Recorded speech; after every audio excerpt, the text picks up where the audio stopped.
নবনীরদ-নিন্দিত কান্তিধারম রসসাগর নাগর ভূপবরং।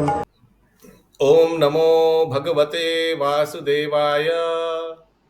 ओम नमो भगवते वासुदेवाय। ओम नमो भगवते वासुदेवाय। ओम नमो भगवते वासुदेवाय। ओम नमो भगवते वासुदेवाय। ओम नमो भगवते वासुदेवाय। यस पंकज प्रभु नारायण। नारायणं नमस्कृत्यं नरं चैव नरोत्तमं देवीं सरस्वतीं व्यासं ततो जयामुदीरयेत्। नष्टप्रायेषु अभद्रेषु नित्यं भागवत सेवया भगवते उत्तमश्लोके भक्तिः भवति नैष्टिकी। कृष्णाय वासुदेवाय देवकी नन्दनाय च नन्दगोपकुमाराय गोविन्दाय नमो नमः। मूकं करोति वाचालं पङ्गुलङ्घायते गिरिं यत्कृपातमहं वन्दे परमानन्दमाधवं। श्रीगुरुदीनतारिणं श्रीचैतन्य ईश्वरम्। हरे कृष्णा।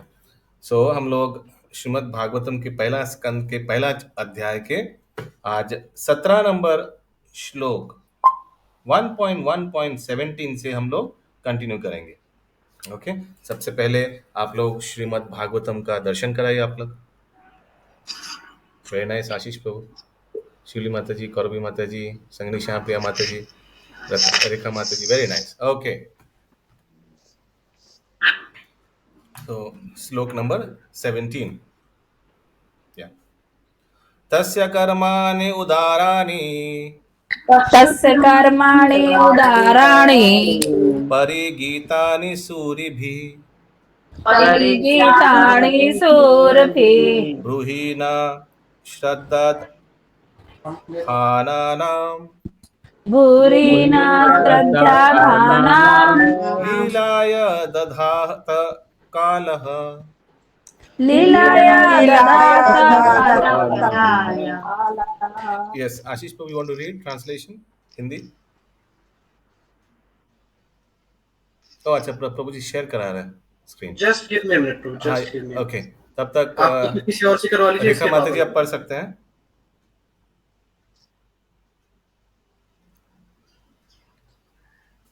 मुझे पढ़ो। हाँ पढ़िए। तो प्रभु जी वर्ड मीनिंग थी। नहीं ट्रांसलेशन में आ जाइए माता जी। थोड़ा साउंड इंपॉर्टेंट है, साउंड क्लैरिटी। अब हेडफोन साउंड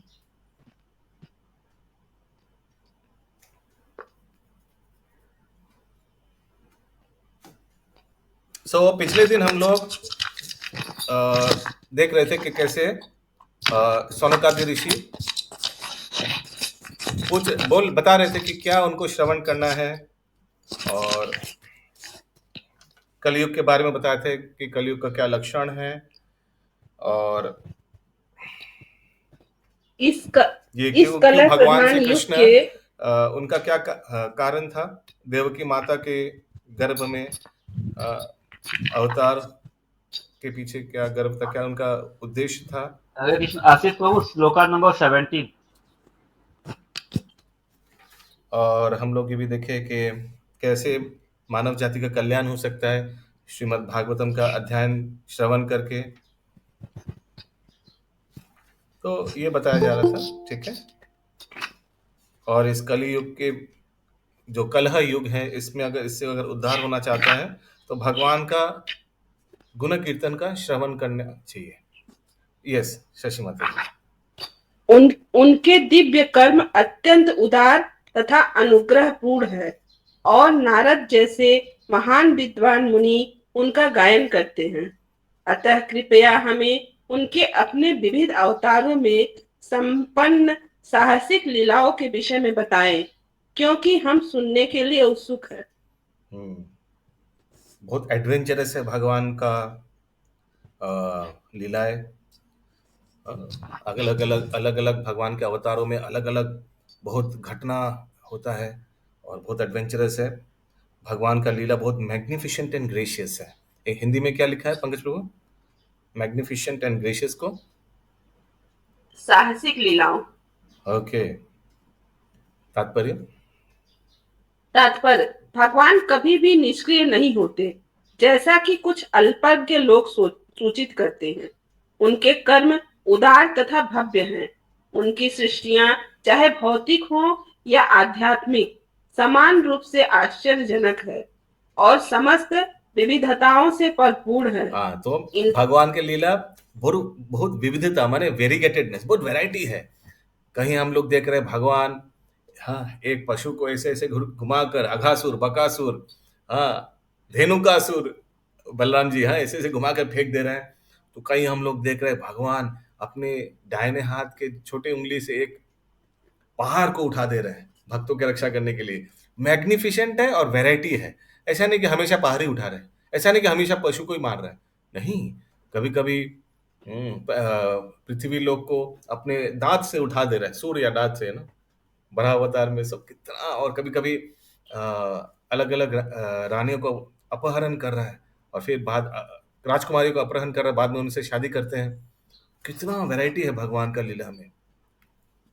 और कोई छोटा मोटा नहीं, जो भी है, जो भी भगवान करेगा बहुत ग्रैंड स्केल में करेगा। विवाह करेगा 16,108, छोटा मोटा कुछ नहीं करते भगवान। आगे।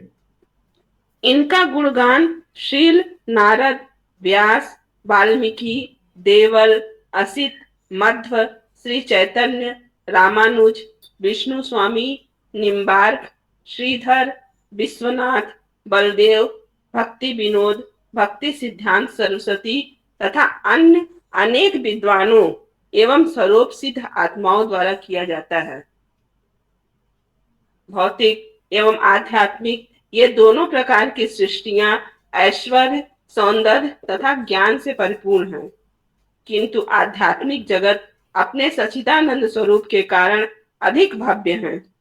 भौतिक सृष्टियां कुछ काल के लिए अध्यात्म जगत के विकृत प्रतिबिंबों के रूप में प्रकट होती है और उनकी तुलना सिनेमा से की जा सकती है। वे उन अल्पज्ञ लोगों को आकृष्ट करती है जो मिथ्या वस्तुओं द्वारा आकृष्ट होते हैं। ऐसे मूर्ख व्यक्तियों को वास्तविकता का कुछ ज्ञान नहीं रहता और वे मिथ्या भौतिक स्वरूप को ही सब कुछ मान बैठते हैं। जो जैसे हम लोग जब सिनेमा में जाते हैं तो हम लोग भी कभी कभी इमोशनल सीन देख के हम लोग भी रोते हैं, है ना, लेकिन वो सब सिनेमा है, घटना तो सचमुच नहीं है, सब एक काल्पनिक है ना। तो वैसे ही इस जड़ जगत को देखकर भी हम लोग कभी कभी बहुत मोहित हो जाते हैं या बहुत कभी हर्षित हो जाते हैं और कभी कभी बहुत उदास हो जाते हैं घटना देखकर।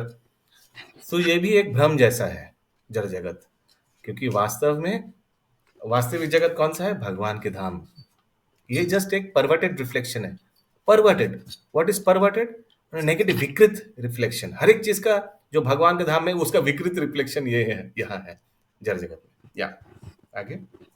किंतु अधिक बुद्धिमान व्यक्ति जिन्हें व्यास तथा नारद जैसे मुनियों का मार्गदर्शन प्राप्त है, जानते हैं कि भगवान का शाश्वत राज्य अधिक सुखी, अधिक विशाल तथा आनंद एवं ज्ञान से नित्य परिपूर्ण है। जो लोग भगवान के कार्यकलापों तथा उनके दिव्य धाम से परिचित नहीं हैं, उन्हें वे अवतार लेकर के अपनी लीलाओं के माध्यम से अवगत कराते हैं, जिनमें वे अपने दिव्य धाम में संगति के शाश्वत आनंद को प्रदर्शित करते हैं। ऐसे कार्यकलापों से भगवान भौतिक जगत के बद्ध जीवों को आकृष्ट कर लेते हैं। इन बद्ध जीवों में से कुछ भौतिक तो इंद्रियों की भगवान मिथ्या अपने अवतार लेते हैं, जैसे कृष्ण अवतार लेते हैं वृंदावन में और दिखाते हैं भगवान कैसे अपने गोप बालक जो जो मुक्त जीव है उनके साथ कैसे भगवान आदान प्रदान करते हैं। आप लोग ये भी देखे हैं ना, कैसे भगवान गोप कुमार को आलिंगन करता है। हाँ, गोप कुमार इतना घूम घूम के आया वापस गोलोक वृंदावन में। तो ये सब भगवान अवतार लेकर एक उद्देश्य क्या है? साधारण जीव को लालाहित करता है। अरे वाह, हम भी भगवान के धाम जाएंगे। हाँ, प्रभुपाद एक भजन में गाता है, कृष्ण तब पुण्य हबे भाई। सुना है आपने ये भजन? कृष्ण तब पुण्य हबे भाई। ये भजन में, हाँ, ये भजन में लास्ट में प्रभुपाद बताते हैं कब वो दिन आएगा, फिर मैं वापस जाऊंगा, फिर आपके साथ ग्वाल बाल के साथ सब आप हम लोग गोचारण करने जाएंगे।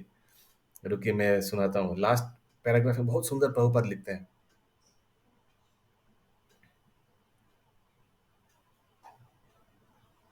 কৃষ্ণ তব পুণ্য হবে ভাই। এ পুণ্য করিবে যবে রাধা রানী খুশি হবে, ধ্রুবতী বলি তো মাতায়। ओके, और लास्ट पैराग्राफ में बहुत सुंदर लिखते हैं प्रभुपाद, তোমারে মিলনে भाई आबर से सुख पाई। आपसे मिलने के बाद फिर से वही सुख मिलेगा वापस जो आगे था। गोचारों घूरी दिन भोर, सुबह सुबह हम लोग गोचारण में जाएंगे एक साथ। आप लोग कल्पना कर रहे हैं, फिर हम लोग भगवान के धाम में गया और भगवान अभी सुबह सुबह गाय सब पूरा कोटि कोटि गाय लेकर अभी जंगल में जा रहे हैं। वृंदावन वन है ना, गोचारण करने के लिए हम लोग भी उनके साथ जा रहे हैं। आप लोग जा रहे हैं ना? हाथ उठाइए कौन कौन जाना चाहते हैं। हाँ, बहुत लोग बोले प्रभु जी धूप है अभी नहीं जाएंगे। কত বনে ছোটা ছুটি, বনে খাই লুটো পুটি, সেদিন কবে হবে মোর। কত বने छूटा छूटी, हाँ उधर कितना खेलकूद होगा, गाय गाय लोग तो सब घास खाएगा और कृष्ण और अपने ग्वाल बाल सब खेल कूद करेंगे हम लोग भगवान के साथ, छूटा छूटी होवे और फिर पकड़ा पकड़ी होगा, फिर हम लोग हाँ लूटा पुटी करेंगे भगवान के साथ। সেদিন কবে হবে মোর, वो कब वो दिन आएगा, प्रभुपाद बता रहे हैं। আজি সে সুবিধনে তোমারো স্মরণ ভেলা, বড় आशा ডাকিলাম তাই।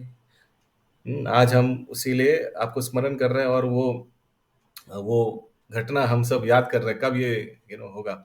আমি তোমার নিত্য দাস, তাই করি এত আশ, তুমি বিনা অন্য গতি নাই।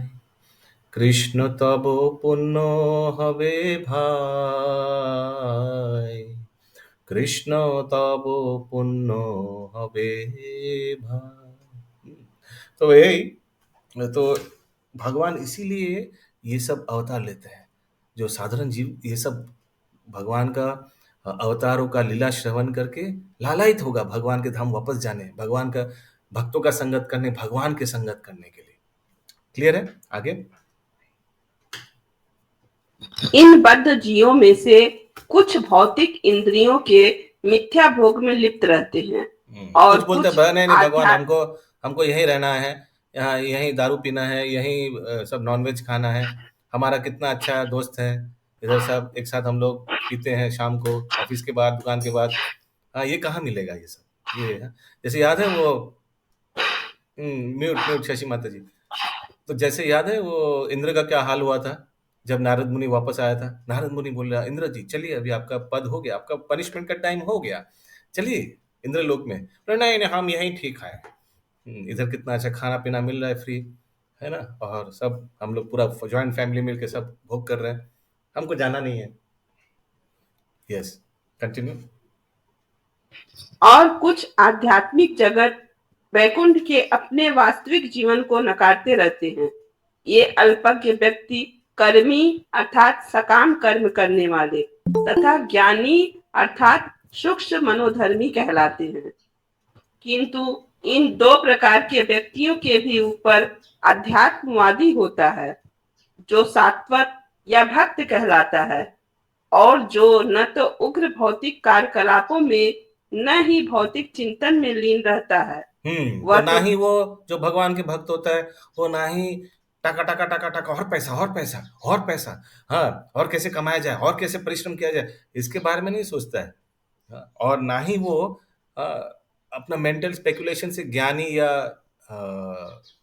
योगी बनना चाहता है और ज्ञान संग्रह करेंगे और योग सिद्धियां संग्रह करेंगे, नहीं, वो भगवान के कार्यकलाप में उनको आनंद मिलता है।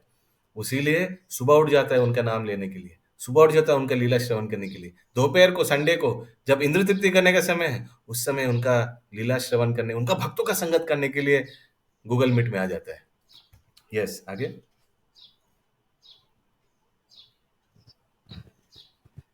और वह तो भगवान की वास्तविक सेवा में तत्पर रहता है, जिससे उसे सर्वोच्च आध्यात्मिक लाभ प्राप्त होता है, जो कर्मियों तथा ज्ञानियों के लिए दुर्लभ है। आगे। भौतिक तथा आध्यात्मिक जगतों के परम नियंता के रूप में भगवान के असीम श्रेणियों के विविध अवतार होते हैं। ब्रह्मा, रुद्र, मनु, पृथु तथा व्यास जैसे अवतार तो उनके भौतिक गुणात्मक अवतार हैं, लेकिन राम, नृसिंह, वराह तथा वामन जैसे अवतार उनके दिव्य अवतार कहलाते हैं। भगवान श्री कृष्ण इन समस्त अवतारों के प्रधान स्रोत है, अतएव वे ही समस्त कारणों के कारण हैं।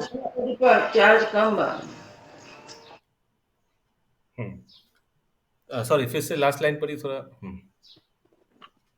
भगवान श्री कृष्ण इन समस्त अवतारों के प्रधान स्रोत हैं, अतएव वे ही समस्त कारणों के कारण हैं। तो भगवान अलग अलग अवतार लेते हैं, भक्तों को उनके बारे में श्रवण करने के अवसर देते हैं। हरे कृष्ण प्रभु, ये लाइन नहीं समझ में आया प्रभु। कर्मियों तथा ज्ञानियों के लिए दुर्लभ है। हाँ, एक second. He is engaged in positive service of the Lord and thereby he derives the highest spiritual benefit unknown to कर्मीज और ज्ञानी। तो भक्त लोग सेवा करके बहुत आनंद लेते हैं। आज ही हम लोग मोहन प्रभु के क्लास में सुन रहे थे, एक कपल आया था, नया कपल क्लास में ज्वाइन करने के लिए। तो उनका जो बड़ा बेटा था, वो डॉक्टर था, वो मायापुर में जाकर देखा कि सब डांस कर रहा है, बहुत आनंद ले रहा है, बहुत गर्मी में सब डांस कर रहा है, बहुत आनंद ले रहा है। तो मम्मी डैडी से पूछा कि कैसे हो रहा है, इतना डांस करो, इतना खुश है सब। हाँ, तो वही कर्मी और ज्ञानी ये समझ नहीं पाते कि इतना दूर से आया, इतना डांस कर रहा है, पूरा पसीना पसीना, भगवान के सामने नृत्य कर रहा है, बहुत बहुत खुश भी है। हाँ, तो वही तो कर्मी और ज्ञानी समझ नहीं पाता है कि ये भक्त लोगों को क्या आनंद मिलता है। इतना गर्मी में चंदन बांटता है। हाँ, इतना गर्मी में चंदन बांटता है, वो चंदन खुद के लिए नहीं लगाता है, वो चंदन बांटता है भगवान का विग्रह में वो लगाया जाएगा, गर्मी में लेपन करा जाएगा भगवान को थोड़ा शीतलता देने के लिए। आप लोगों को मालूम है ना, चंदन यात्रा ये चंदन बांटता है ना गर्मी में। क्या वो चंदन बांट के थोड़ा बोलते हैं हम भी थोड़ा लगा ले, थोड़ा हम भी लगा लेते हैं प्रभु जी, बहुत गर्म है, नहीं ना।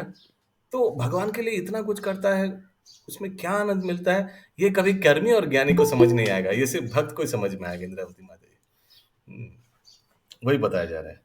और यहाँ बता रहे हैं अगले पैराग्राफ में कि भगवान अलग अलग अवतार लेते हैं। कुछ गुणात्मक, क्या लिखा है शशि माता जी, क्या अवतार हिंदी में? गुणात्मक अवतार। और ये राम नरसिंह भगवान जो है, ये लोग दिव्य अवतार। सो गुणात्मक माने क्वालिटेटिव, मटेरियल क्वालिटी, कुछ गुण है उसमें, कुछ स्पेसिफिक गुण है। जैसे व्यास देव कुछ स्पेसिफिक रचना करने के लिए शास्त्र का। ब्रह्मा जी वो भी हालांकि तमोगुण के अवतार है, लेकिन वो just for creation purpose. Otherwise Brahma ji तो जीव है, जीव तत्व है, लेकिन उसमें थोड़ा वो भगवान का वो गुण भी है, नहीं तो वो सृष्टि नहीं कर पाएगा। ठीक है, जस्ट फॉर द पर्टिकुलर कुछ एक कार्य के लिए वो दिया जाता है। हरे कृष्ण प्रभु। हाँ सॉरी आशीष प्रभु। प्रभु जी, तमोगुण, भगवान के तमोगुण अवतार तो शायद शिव जी है ना? शिव जी है, ब्रह्मा जी रजोगुण के अवतार है। तो just for the sake of creation उनको ये पर्टिकुलर एट्रीब्यूट दिया गया है भगवान से, हम क्रिएशन के लिए। तो भगवान तो आकर क्रिएशन नहीं करेगा, किसी से कराएगा। तो एक जीव को लिया, ब्रह्मा जी को, उनको ये पावर दिया है, करो। ओके। और कुछ अवतार है जो एकदम पुण्य अवतार, ट्रांसेंडेंटल इनकारनेशन, साक्षात भगवानी है। जैसे रामचंद्र, नरसिंहदेव, वराह अवतार, वामन अवतार, ये कृष्ण से अभिन्न है पूरा 100%। थोड़ा गुण कम है इनमें, हम लोग को मालूम है, नारायण में थोड़ा कम है, एक्सेट्रा एक्सेट्रा, लेकिन माय पॉइंट इज ये as good as Krishna. Okay. और किसी का कोई प्रश्न है? 18 नंबर श्लोक। अथाख्याहि हरेर्धीमान अवतार कतः शुभः लीला विदधता श्वेरम् लीलाश्वरेण ईश्वरस्यात्मा मायया ईश्वरस्य ईश्वरात्माया आत्माया। यस लेट्स सी नंदिनी माता जी आप पढ़ना चाहेंगे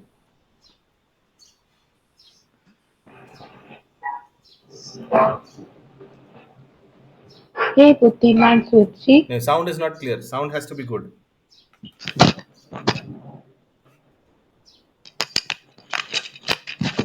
हे बुद्धिमान सूची कृपा करके हमसे भगवान के विविध अवतारों की दिव्य लीलाओं का वर्णन करें। परम नियंता भगवान के ऐसे कल्याणप्रद साहसिक कार्य तथा उनकी लीलाएं उनकी अंतरंगा शक्तियों द्वारा संपन्न होते हैं। तात्पर्य performed by his internal power तो ये जो such auspicious adventures and pastimes of Lord the supreme controller are performed by his internal powers अंतरंगा शक्ति से ये सब संपादन होता है भगवान की लीलाएं सब भगवान के अंतरंगा शक्ति से होता है और जो भौतिक जगत को जो नियंत्रण करना एडमिनिस्ट्रेशन करना वो भगवान के बाहिरंगा माया देवी से होता है ना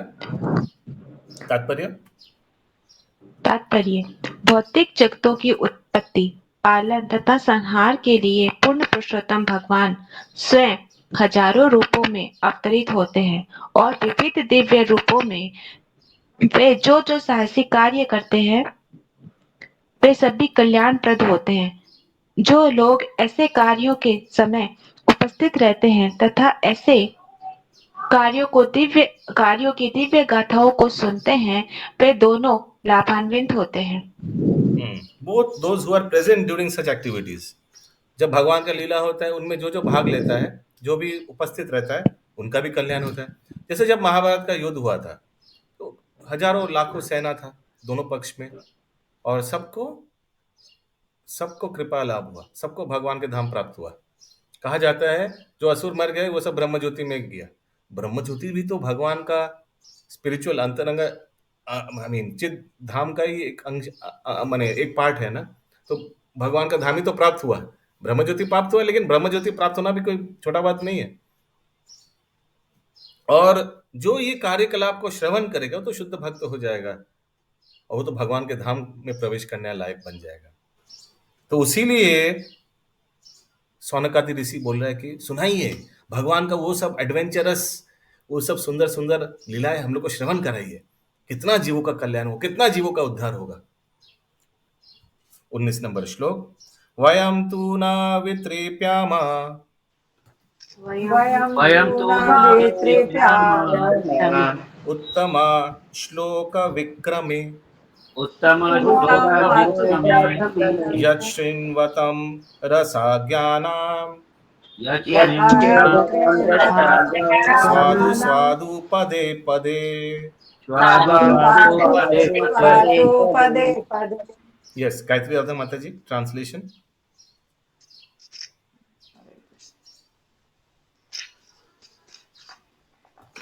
हरे कृष्ण। हम उन भगवान की दिव्य लीलाओं को सुनते थकते नहीं जिनका यशोगान स्तोत्रों तथा स्तुतियों से किया जाता है। उनके साथ दिव्य संबंध के लिए जिन्होंने अभिरुचि विकसित कर ली है वे प्रतीक्षण उनकी लीलाओं के श्रवण का आस्वादन करते हैं। हरि बोल। सोचिए ऐसा कोई मौका हो जाए कि घर में और काम धंधा कुछ ना रहे सब कुछ भगवान अगर प्रोवाइड कर दे हाँ तो क्या आप लोग कृष्ण लीला कंटिन्यूस सुन पाएंगे? हाँ बहुत भले भले यस प्रभु जी नींद ही नहीं आएगा एकदम। Very nice. सो बहुत लोग हाथ उठा रहे यस प्रभु जी सुनना चाहेंगे एकदम कंटिन्यूअस। तो वही बोल रहे हैं सौनकादि ऋषि कि लोग थकता ही नहीं है भगवान का लीला श्रवण करने में इतना आनंद आता है हाँ और बाकी सब आनंद फीका पड़ जाता है। तात्पर्य लौकिक कहानियों कल्पित कथाओं या इतिहास तथा भगवान की दिव्य लीलाओं में महान अंतर होता है। समग्र ब्रह्मांड के इतिहास भगवान के अवतारों की लीलाओं से भरे हुए हैं। रामायण महाभारत तथा पुराण विगत युगों के इतिहास है जिनमें भगवान के अवतारों की लीलाओं के अभिलेख हैं। अतः बारंबार पढ़ने पर भी वे नए के नए लगते हैं। उदाहरणार्थ यदि कोई चाहे तो भगवत गीता या श्रीमद् भागवत का आजीवन बारंबार पाठ करता रहे, फिर भी उसे उनमें ज्ञान का नवीन प्रकाश दिखेगा। लौकिक समाचार गतिहीन होते हैं, किंतु दिव्य समाचार गतिशील होते हैं। जिस प्रकार की आत्मा गतिशील है और पदार्थ गतिहीन है, जिन मनुष्यों ने दिव्य विषयों को समझने के लिए सुरुचि का विकास किया है, वे ऐसी कथाएं सुनते कभी थकते नहीं। लौकिक कार्यकलापों से मनुष्य शीघ्र ही तृप्त हो जाता है, किंतु दिव्य या भक्तिमय कार्यकलापों से कभी तृप्ति नहीं होती। उत्तम श्लोक उस साहित्य की ओर संकेत करता है जो अज्ञानता के निमित्त नहीं है। लौकिक साहित्य तो तमोगुणी होते हैं, किंतु आध्यात्मिक साहित्य सर्वथा भिन्न होता है।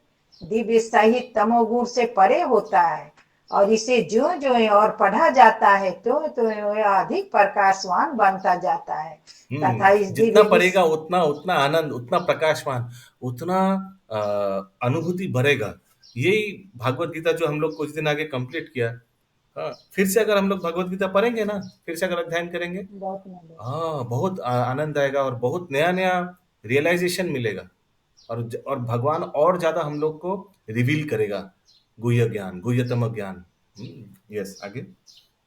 दिव्य साहित्य तमोगुण से परे होता है और इसे ज्यों ज्यों और पढ़ा जाता है तो यह अधिक प्रकाशवान बनता जाता है तथा इस दिव्य विषय की अनुभूति और अधिक होती जाती है। तथा कथित मुक्त व्यक्ति अहम ब्रह्म अस्मि शब्दों को बारंबार उच्चारित करते संतुष्ट नहीं होते। ब्रह्म की ऐसी कृत्रिम अनुभूति उबाऊ है, फलता वो भी वास्तविक आनंद उठाने के लिए श्रीमद् भागवत की कथाओं की ओर मुड़ते हैं। जो लोग इतने भाग्यशाली नहीं हैं, वे परार्थवाद और दुनियाई परोपकार की ओर मुड़ते हैं।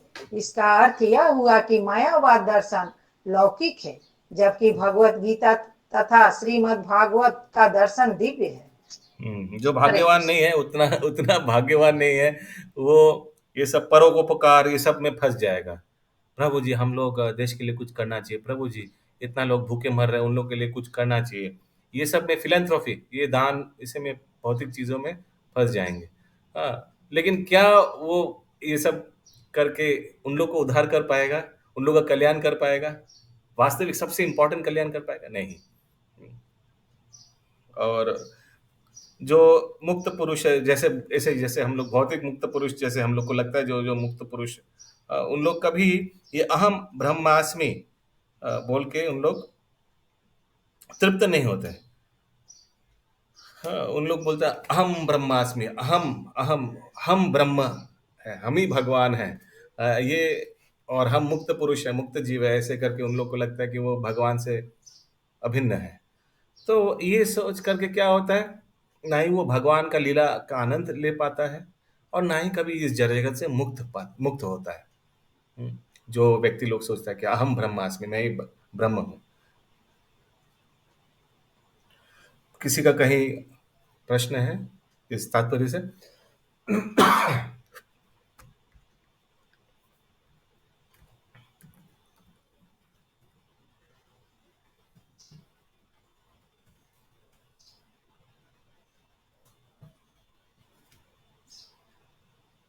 Okay. Philanthropy, altruism and worldly philanthropy, इसका हिंदी क्या लिखा है? जो लोग दानवान, वो उसमें या लोगों का सेवा में ज्यादा बहुत मन लगता है। आप लोग बहुत बार सुने होंगे ना कि आप लोग तो हरे कृष्णा करते हैं, क्यों आप लोग दूसरे का ये हॉस्पिटल नहीं खोलते, क्यों आप लोग लोगों को खिलाते नहीं या कुछ ऐसे ये सब नहीं करते हैं? फिलैंथ्रोपी काम, पुण्य काम क्यों नहीं करते हैं? इस्कॉन वाले क्यों नहीं करते? इसलिए इस्कॉन को भी करना पड़ता है आजकल, अन्य दान ये सब करना पड़ता है। हाँ पंकज प्रभु जी, हिंदी में लिखा है कि ये, एक मिनट, दुनियावादी परोपकार,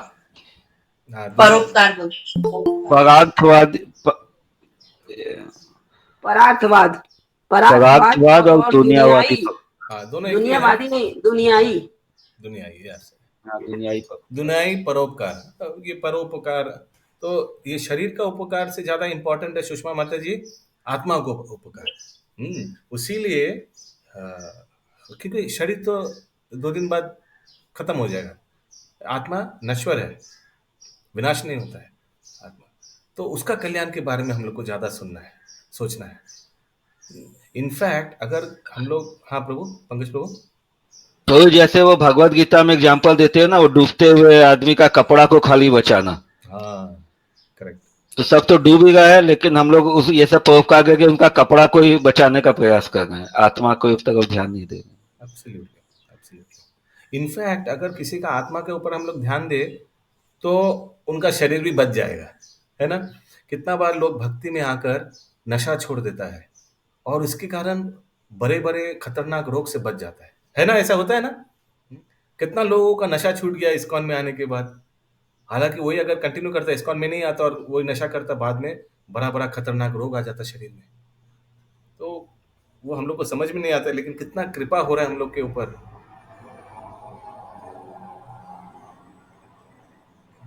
ओके, किसी का कोई प्रश्न है? नहीं तो हम लोग श्लोक नंबर 20। कृतवान किल कर्माणि इतवान सह रामेण केशवः अतिमार्त्यानि भोगावान् बुधः कपट मानुषः। गूढ़ कपट इंद्रावती माता जी। हरे कृष्ण प्रभु। हरे कृष्ण। भगवान श्री कृष्ण ने बलराम सहित मनुष्य की भांति क्रीड़ाएं की और इस प्रकार से प्रसन्न रहकर उन्होंने अनेक लौकिक कृत्य किए। सो जस्ट भगवान मनुष्य का शरीर लेकर बहुत कार्यकलाप किया and perform many super human activities. Super human माने एकदम एक्स्ट्रॉर्डिनरी एक्टिविटीज। वही वो लोग श्रवण करना चाहते हैं सब। ये सब तात्पर्य। हरे कृष्ण प्रभु जी। यस। प्रछन्न मतलब क्या हुआ? प्रछन्न कहाँ लिखा है? अनुवाद में है प्रभु जी। हाँ, पढ़िए फिर से एक बार सुषमा माता जी, अनुवाद में कहाँ लिखा है? इस प्रकार से प्रछन्न रहकर उन्होंने अनेक अलौकिक कृत्य किए। हाँ, तो भगवान रूप में आया नहीं। भगवान एक मनुष्य रूप में आया, कभी एक कोई राजा का पुत्र के रूप में, तो कभी ग्वाला रूप में, है ना। कभी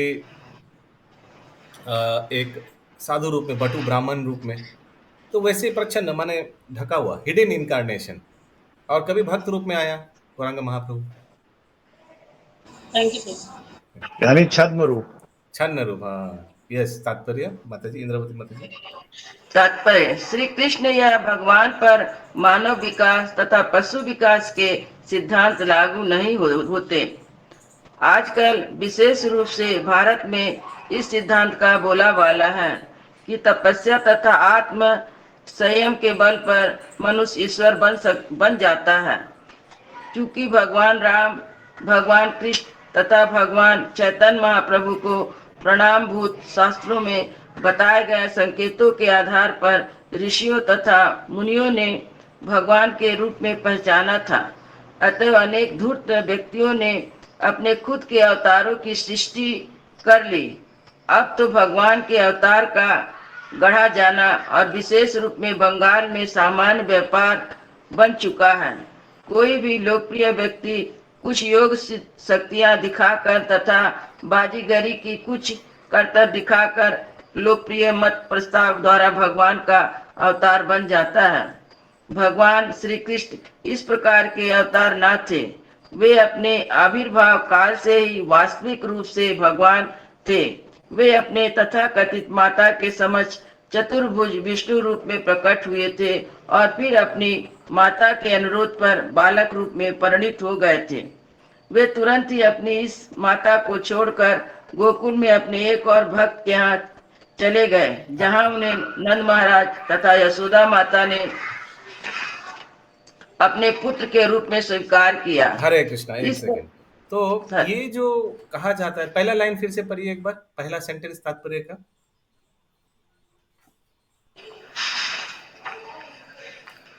श्री कृष्ण या भगवान पर मानव विकास तथा पशु विकास के सिद्धांत लागू नहीं होते। हाँ, तो ये जो इसका अर्थ है, इंग्लिश में लिख बोलता है इसको doctrine of anthropomorphism, anthropomorphism and जूमॉर्फिज्म, यानी कोई कुछ कार्य कर कर भगवान बन जाता है। हाँ, जैसे सोचिए, अगर हम लोग को भौतिक सिद्धियां प्राप्त होना है, so we have to do something. अगर हम लोग को डॉक्टर बनना है, डॉक्टरेट डिग्री प्राप्त करना है, तो हम लोग को बैचलर्स डिग्री, मास्टर्स डिग्री, फिर वो प्राप्त करने के बाद डॉक्टरेट डिग्री मिलेगा। अगर हम लोग को गोल्ड मेडलिस्ट बनना है, तो कुछ करना पड़ेगा, कुछ करके वो पद हासिल करना पड़ेगा। तो वैसे ही इन लोग बोलते, अगर आपको भगवान बनना है तो आपको सिद्धियां प्राप्त करना पड़ेगा, तपस्या करना पड़ेगा, फिर आप एक दिन भगवान बन सकता है। क्या ये सत्य है? सिद्धियां प्राप्त कर भगवान कभी जीव बन सकता है? नहीं, कभी नहीं। भगवान का पद ऐसे कोई पोजीशन नहीं है। पोजीशन देवी देवता का है, इंद्र बन सकते हैं, ब्रह्मा बन सकते हैं, लेकिन भगवान का ऐसे कोई पोजीशन, क्योंकि भगवान केवल एकमात्र कृष्ण ही है और आजीवन रहेगा, अनादिर आदिर गोविंदा ही रहेगा। It is irreplaceable position, unlike other position in the world. किसी का कोई प्रश्न है अभी तक? यस, कंटिन्यू इंद्रावती माता जी। इसी प्रकार श्री बलराम भी, जो भगवान कृष्ण के पूरक हैं, श्री वसुदेव की अन्य पत्नी से उत्पन्न बालक समझे जाते हैं।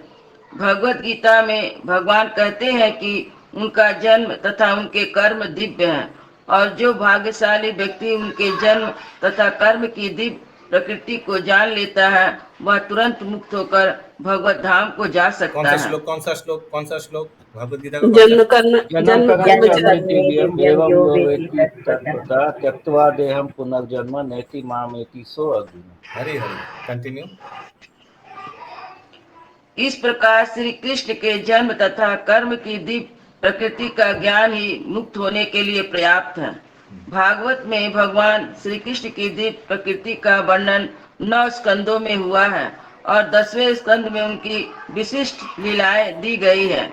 इस ग्रंथ को जो कोई पढ़ता है तो वह सब ज्ञात होता जाता है। पहला 9वां अध्याय तक हम लोग देखेंगे, 9वां स्कंद तक, सॉरी, कि in the Bhagavatam the transcendental nature of the Lord is described. भगवान का अलग अलग गुणों का वर्णन किया गया है लीला के माध्यम से, भक्तों के लीला के माध्यम से। हाँ, ग्लोरिफिकेशन है भगवान का, लेकिन भक्तों के और लीला के माध्यम से। ठीक है अशोक प्रभु। और 10वां स्कंद में तो डायरेक्ट भगवान का ही लीला हम लोग एक्चुअली ऑलरेडी कर चुके हैं 10वां स्कंद कृष्णा बुक में, लेकिन वो हम लोग श्रवण करेंगे 10th कैंटो में डायरेक्ट। यस, ये श्रवण करने से क्या होगा? हम लोग का हृदय कलुषित से मुक्त होगी और हम लोग शायद भगवान के धाम प्रवेश करने के लिए लायक हो सकते हैं। यस, किंतु यहाँ यह ध्यान देना आवश्यक है कि भगवान ने माता की गोद में से ही अपनी अलौकिकता प्रदर्शित की, और उनके सारे के सारे कार्यकलाप अति मानवीय हैं। तथा 7 वर्ष की आयु में गोवर्धन पर्वत को उठाना और ये सारे कार्य उन्हें वास्तविक पूर्ण पुरुषोत्तम भगवान सिद्ध करते हैं। इतने पर भी अपने योगावरण के कारण वे अपनी तथाकथित माता पिता तथा अन्य परिजनों द्वारा सदैव एक सामान्य मानव शिशु ही समझे जाते रहे। जब भी वे कोई अत्यंत पराक्रमी कार्य करते, उनके माता पिता उसे अन्य रूप में ग्रहण करते। इस प्रकार वे अपने पुत्र के भी प्रति अविचल प्रेम से सदा तुष्ट रहते। अतः नैमिषारण्य के ऋषिगण उन्हें मनुष्यवत बताते हैं, लेकिन वास्तव में परम शक्तिमान भगवान हैं। तो भगवान भी ऐसे अलौकिक कार्यकलाप करके बहुत प्रसन्न करते हैं। ये जब भक्त लोग इसको श्रवण करते हैं, बहुत आनंद पाता है। और नैमिषारण्य के ऋषि ये सब श्रवण करना चाहते थे सुत गोस्वामी के मुंह से। हरे कृष्णा प्रभु, लास्ट में लिखा है अतएव नैमिषारण्य के ऋषिगण उन्हें मनुष्यवत बताते हैं, लेकिन वास्तव में वे परम शक्तिमान भगवान है। तो ऋषिगण को तो पता ही है कि वो भगवान है, तो उन्हें मनुष्यवत क्यों बताते हैं? हाँ, तो जैसे इस तात्पर्य में लिखा है जैसे भगवान कार्यकलाप एक मनुष्य के जैसा ही करता है, वही बोला है। उन लोग को मालूम है कि साक्षात भगवान है, क्योंकि भगवान छन्न अवतार रूप लेकर आता है कृष्ण बलराम, और उनका कार्यकलाप मनुष्य जैसा रहता है, लेकिन उन लोग को मालूम है। और एक चीज बता रहा हूं, ये जो सौनकादि ऋषि है, इनमें से कुछ ज्ञानी भी है, सब भक्त भक्त स्टेज में नहीं है, ये हम लोग को बाद में पता चलेगा। All are not in the level of devotees, there are few कर्मीज, कुछ ज्ञानी भी है। ओके, हरे कृष्णा प्रभु जी। यस, तो ज्ञानी मतलब वो लोग केवल परमात्मा लेवल तक में ही है, हाँ, वैसे ब्रह्म ज्योति का उपासक करते हैं, नारायण रूप में या ब्रह्म ज्योति के रूप में। यस, हाँ, वो भी है। सो इसीलिए देखिए भागवतम कितना इम्पोर्टेंट है। श्रवण, भगवान के कार्यकलाप, भगवान के गुण कीर्तन का श्रवण करने का बहुत अच्छा एक सोर्स है श्रीमद् भागवतम। ओके, किसी का कोई प्रश्न है? नहीं तो हम लोग काहोत को शुरू कर सकते हैं। हरे कृष्ण प्रभु। यस, अशोक प्रभु। बोले प्रभु कि ऋषिगण जो उनको सामान्य मनुष्य की तरह बतलाए या क्रियाकलाप दिखलाए, तो इसमें ये भी कारण हो सकता है कि नहीं, वो apparently नहीं, ऋषिगण नहीं बोल रहे कि मनुष्य जैसा, मनुष्य में नहीं मान रहा है, लिख रहे जो मनुष्य जैसा लगता है। आप पढ़िए वो लाइन पढ़िए, शशि कोई पढ़िए वो लास्ट लाइन जिनका भागवतम है सामने, जो कार्यकलाप लगता है कि मनुष्य जैसा लगता है। अतएव नमीश्रायण के ऋषिगण उन्हें मनुष्यवत बताते हैं, लेकिन वास्तव में वे परम शक्तिमान भगवान। मनुष्य बताता लिखा हुआ है, फिर से पढ़िए। मनुष्यवत मनुष्य की तरह। मनुष्यवत मतलब मनुष्य की तरह। इंग्लिश में लिखा है, वही ठीक ही लिखा है। As such, the sages of Naimisharanya describes him as apparently resembling as human being. Apparently resembling, जैसे मनुष्य के जैसा व्यवहार करता है। हाँ, कोई एक भौतिक आदमी जैसा व्यवहार करता है, माखन चोरी करता है। हाँ, तो लेकिन वास्तव में भगवान है, वही बता रहे। ठीक।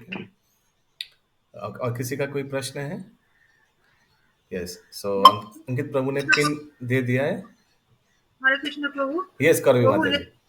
आपात दृष्टिते माने কি বলতে চাইছেন? মানে ভৌতিক দৃষ্টিতে, জড়জাগতিক দৃষ্টিতে মনে হচ্ছে যে মনুষ্যের মতো, হ্যাঁ, কার্য করা, কিন্তু সাক্ষাৎ ভগবান। যখন স্ত্রীর অপহরণ হয়ে যাচ্ছে, সে কান্নাকাটি করছে,